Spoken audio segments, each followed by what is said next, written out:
Hi, I'm Connie Sokol, a national speaker, best-selling author, program founder, and mother of 7, and loving it. I'm reaching and teaching 1 million listeners to live a purposeful, organized, and joyful life. You can too, so let's go.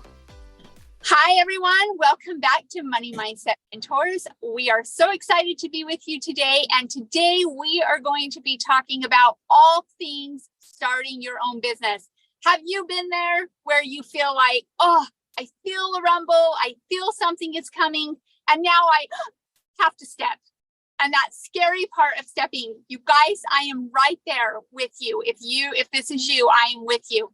I just 3 weeks ago submitted my resignation letter to my comfortable job, which and why I say it's comfortable is because I don't even have to think about what's coming my way as far as financial goes, right? I go to work, I get a paycheck. I go to work, I get a paycheck.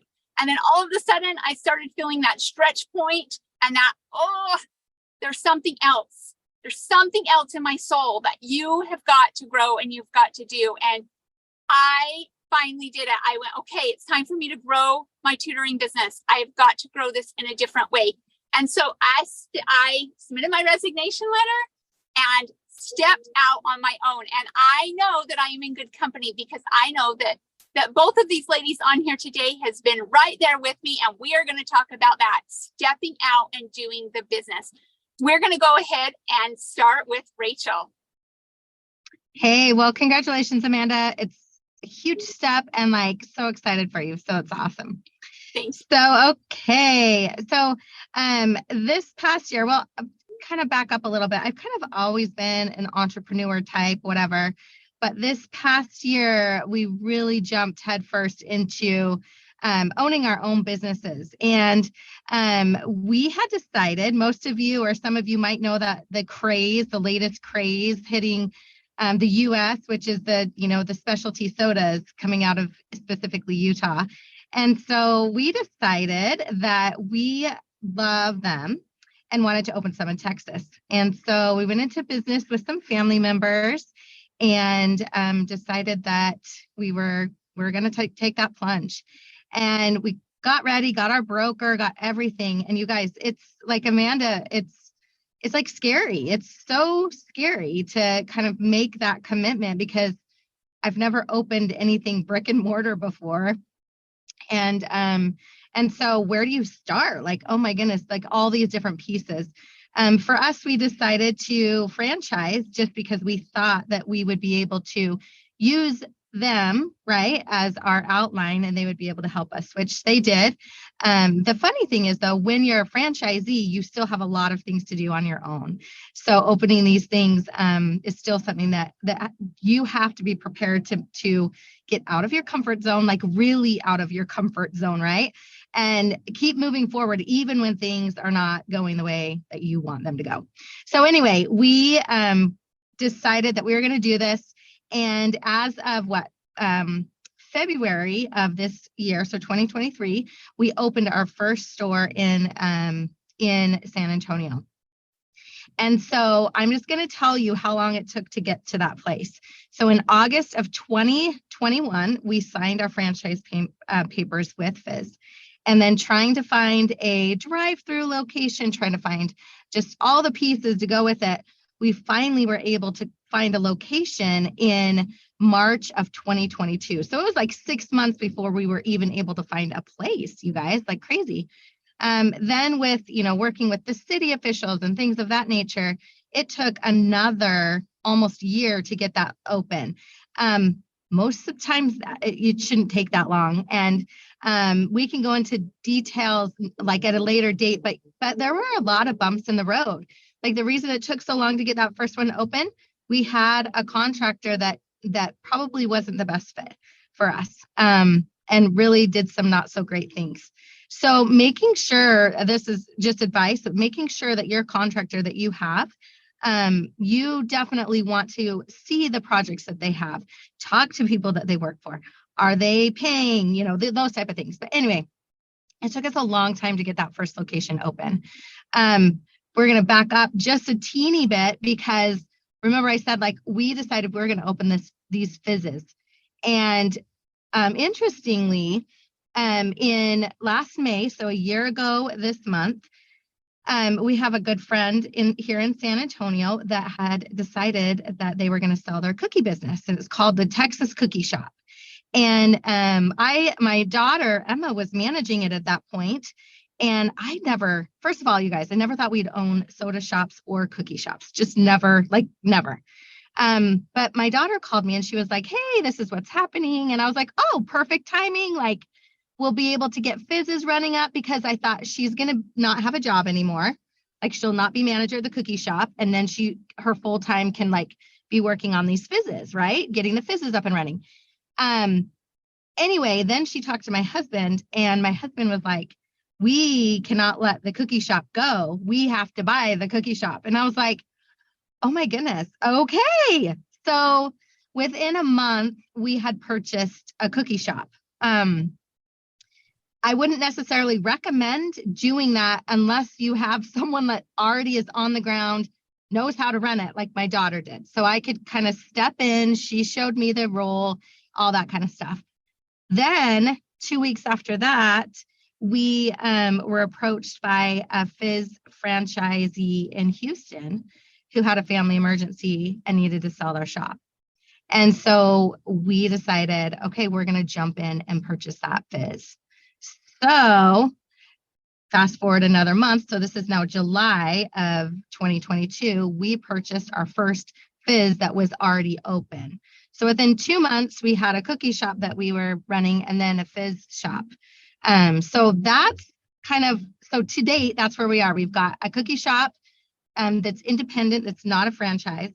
Then we have our Houston Fizz drinks, and then we've got 2 in San Antonio. So that's where we're at. So let me know if you have any questions, ladies. That is amazing. One thing that I keep thinking about is you said you're going to have to get out of your comfort zone. And that is like, if you can no longer see your comfort zone, you're on the right track, right? Yeah. For sure. And I love that you had said bumps in the road. Ladies, we need to expect bumps in the road. And the other thing that I wrote down as you were talking about this is finding people who are already doing it. Finding somebody. I love that you said your daughter she already knew how to run the cookie shop. So you could go to her and you could talk to her, and finding those people that are already doing the thing that you want to do. Amy, did you have something to add?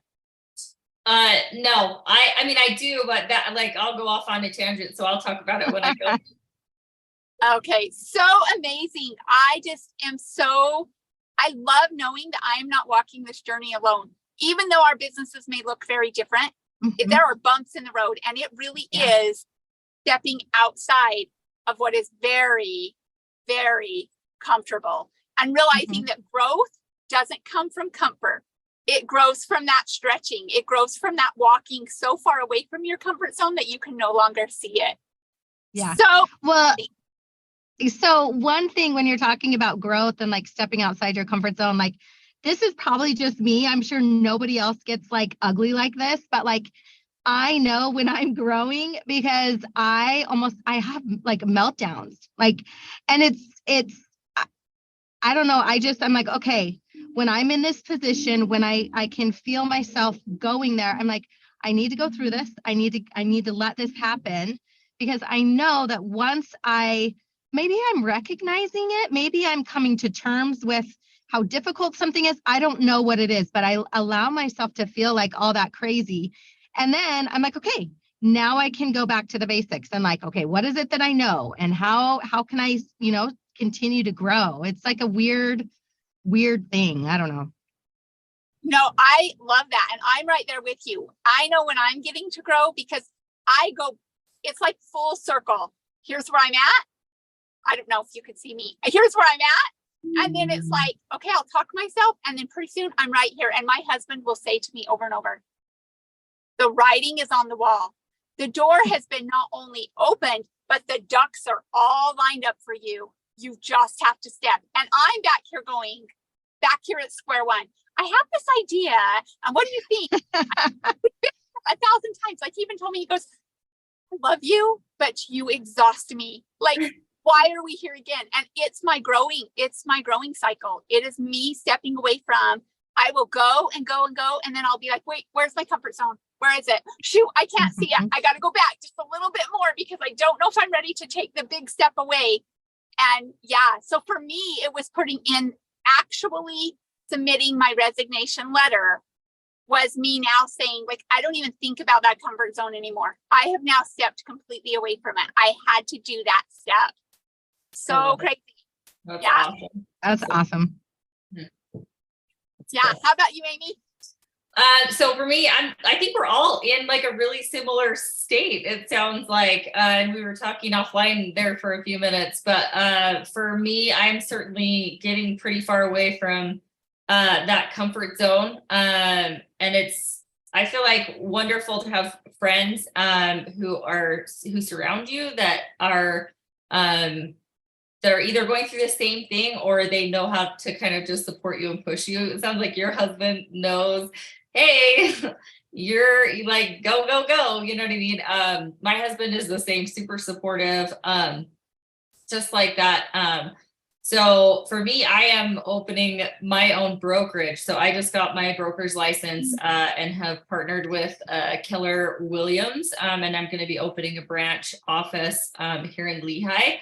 And so the focus of that began with needing a space for my team. So for the property management side, I have 5 employees right now, and we run about 350 doors for property management. And there was just no space for them in my current, the brokerage that I had. They had a lovely office at downtown Provo, and my girls didn't have any space there, and there was one desk for all of us to share, and it just didn't really fit anymore, and it was super difficult. That journey for me started with thinking, okay, there's no space for me here. I'll just buy a building, right? Like, I'm an investor. I own a bunch of properties. I'll just purchase a building, and that morphed into why am I there? Wait a second. Like, if I'm going to own my own building and I have all this, like, my own stuff, like, do I really need to be there? Is that office offering me enough value to stay anymore? And that was a super difficult choice for me to make, because I had worked with those people. I've worked with those people for 7 years.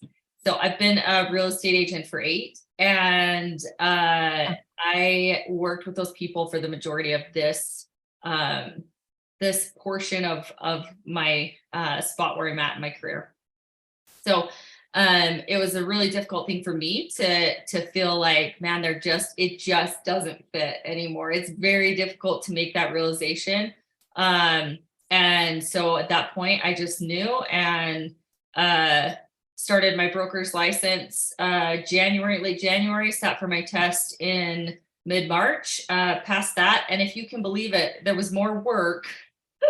It's been more work after I got my broker's license to get all this stuff, get going and get set up. But I totally agree with you both. Just there's so many bumps in the road. So I feel like we've hit, there's a lot of requirements for the division that you have to meet and maintain.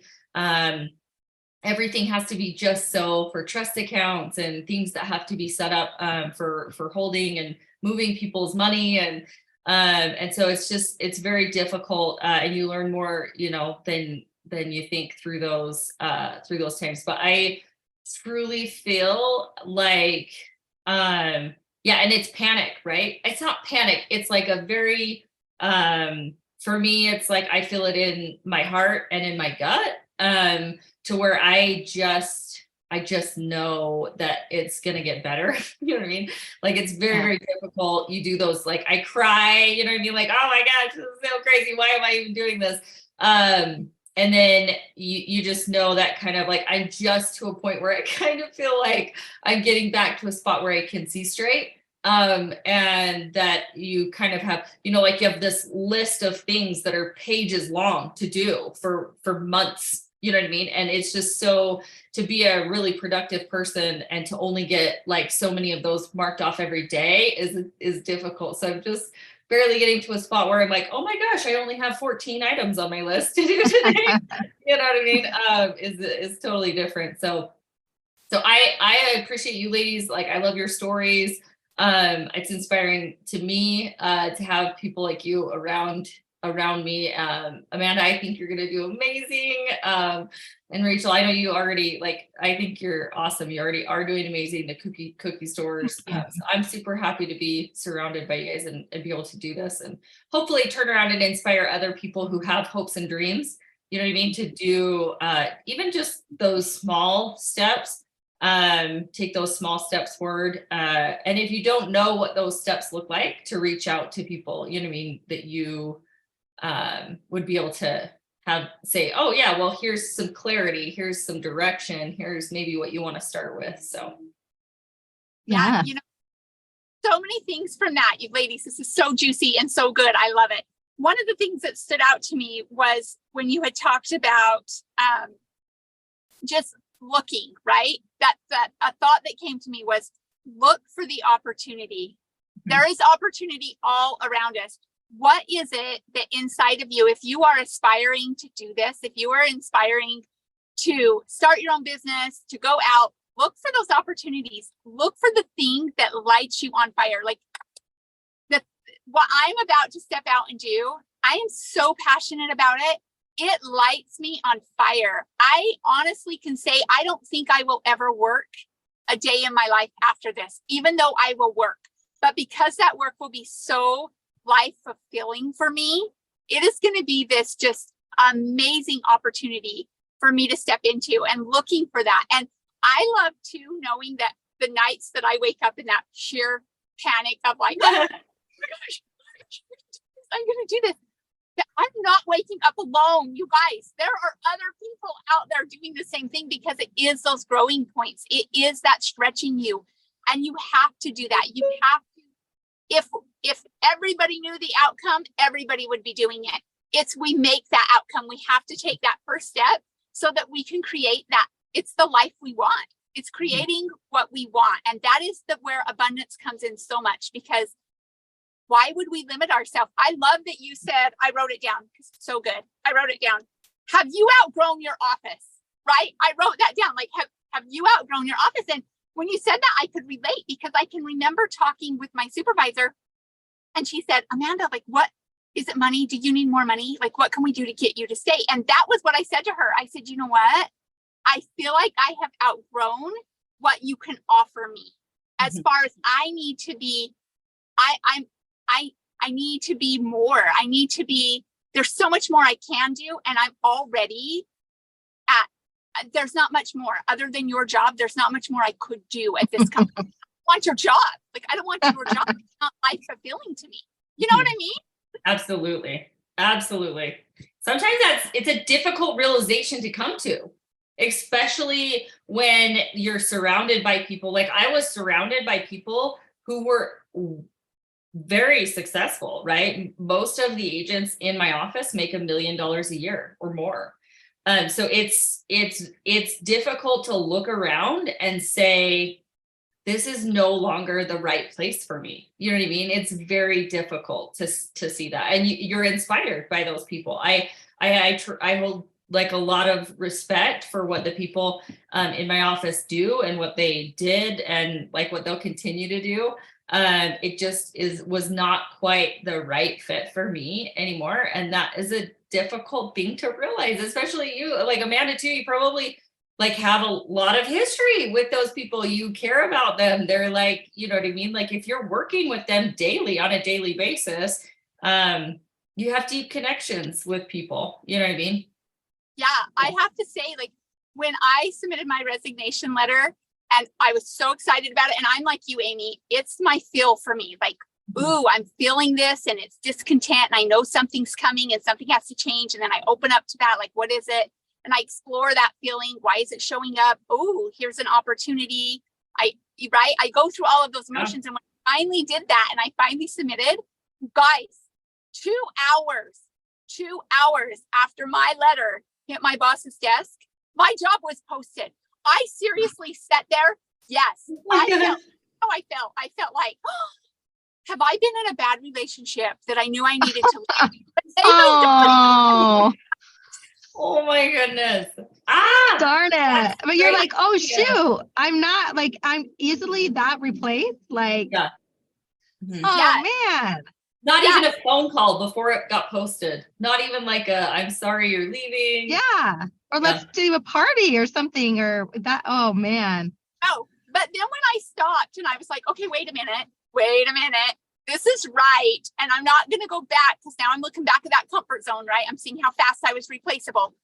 But then I went, no, that is transactional. That is a business. Yeah. That is it. I know they hated to lose me because she told me that prior, right? She had said to me, I don't know how I'll replace you. However, at the end of the day, she has to replace me. That's that spot, that's that void.